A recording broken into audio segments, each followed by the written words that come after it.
presenting by Deep Music। नमस्कार दोस्तों, नए नए छत्तीसगढ़ी गाने सुनने और देखने के लिए हमारे दीप म्यूजिक चैनल को अभी सब्सक्राइब करें और बेल आइकॉन के बटन को क्लिक करें।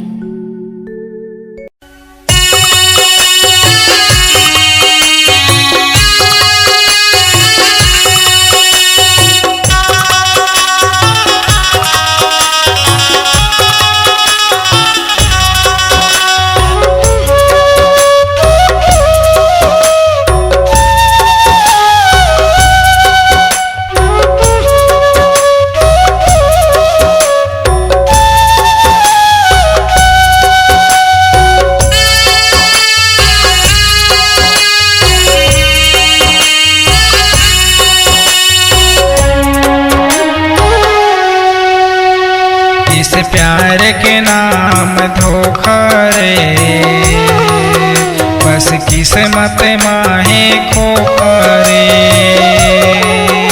इस प्यार के नाम धोखा रे, बस किस्मत माहे खोखा रे। तोलरवा के वो मुस्काही, तोलरवा के वो मुस्काही जे कर करे भरोसा रे। इस प्यार के नाम धोखा रे, बस किस्मत माहे खोखा रे। इस प्यार के नाम धोखा रे, बस किस्मत माहे खोखा रे।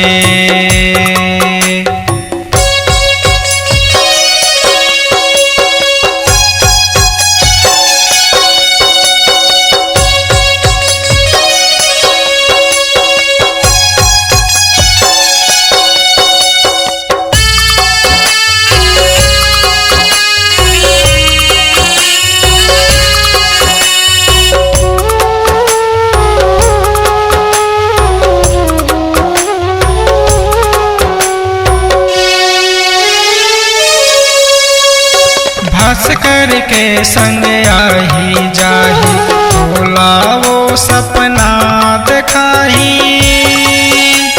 तोर से वो बैलेंस डरवाही, दूसरे वो हाँ फोन लगाही। भास्कर के संग आही जाही, भोला वो सपना दिखाही। तोर से वो बैलेंस डरवाही, दूसरे लवो हाँ फोन लगाही। वादा करके वो नहीं आई, वादा करके वो नहीं आई। फिर कोई बना ही बहाना रे। इस प्यार के नाम धोखा रे,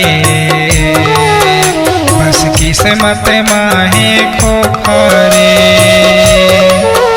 इस प्यार के नाम धोखा रे,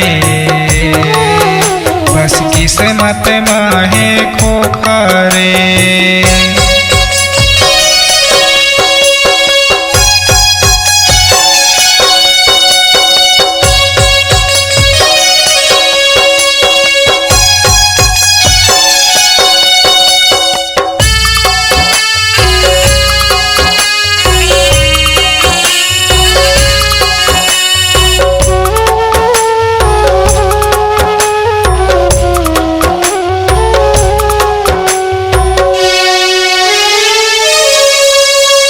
साली के भैया मोल समझाए, झन कर बे भरोसा रे। अजय घलोहा के रही, एक दिन दे ही धोखा रे। साली के भैया मोल समझाए, झन कर बे भरोसा रे। अजय घलोहा के रही से, एक दिन दे ही धोखा रे। वादा करके वो नहीं आई, वादा करके वो नहीं आई। फिर कोई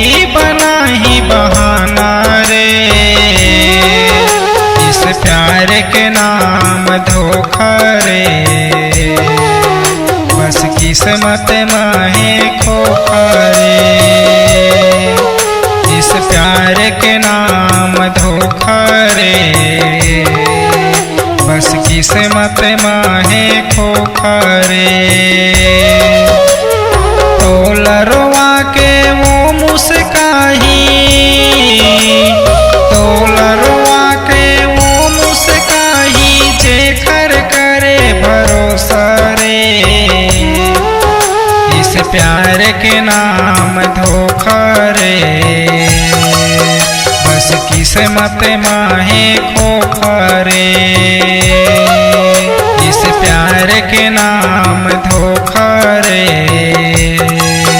बस किस्मत माहे खोखा रे। बस किस्मत माहे खोखा रे, बस किस्मत माहे खोखा रे। बस किस्मत माहे खोखा रे।